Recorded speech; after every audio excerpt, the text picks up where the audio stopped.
மழையோட இந்த குளிர்ல சூடா பச்சி சாப்பிடவும் நல்லா தான் இருக்கு. அக்கா அக்கா கொஞ்ச நேரம் நிம்மதியா இருக்க மாட்டா, உடனே அக்கா அக்கான்னு வந்துட வேண்டியது. அக்கா நீ எங்க போன? அம்மா உன்னை ரொம்ப நேரமா தேடிட்டு இருக்காங்க, சீக்கிரம் வா. அச்சோ, அம்மா சுட்டு வச்ச எல்லா பச்சியும் நானே எடுத்து வந்து காலி பண்ணிட்டேனே, அம்மாக்கு தெரிஞ்சிருச்சாடி. அதெல்லாம் ஒண்ணும் இல்ல, நீ சீக்கிரம் வாக்கா, அம்மா கத்திட்டு இருக்காங்க. போ சீக்கிரம் போ. கூப்பிட்டு எவ்வளவு நேரம் ஆகுது, இன்னும் வராங்களான்னு பாரு. ஏண்டி உங்க ரெண்டு பேருக்கு வரதுக்கு இவ்வளவு நேரமா? ஐயோ, தாய் கிழவி ரொம்ப கோவமா இருக்கு. சும்மாவே ஃப்ரை பண்ற மாதிரி பேசும், இப்ப அது ஃப்ரை பண்ணி வச்ச பஜ்ஜியை வேற நான் தூக்கிட்டு வந்துட்டேன். என்னென்ன பேச போதோ தெரியல.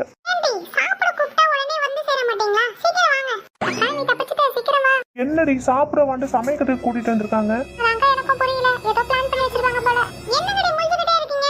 சமையலுக்கு வந்து உதவி செய்யுங்க. தேவியா, தேவைக்கு தேவையான பொருள் எல்லாம் இதுல இருக்கு. ரெண்டு பேரும் போய் பிரியாணி செஞ்சு எடுத்துட்டு வாங்க, பசிக்குது எனக்கு. அக்கா என்னக்கா இவங்க இப்படி சொல்லிட்டு போயிட்டாங்க? சரி வா போய் ஆரம்பிப்போம். பிரியாணி மணக்குதுக்கா. எட்டி ஆமாண்டி மணக்குது. அக்கா டேஸ்டா இருக்குக்கா. எட்டி ஆமா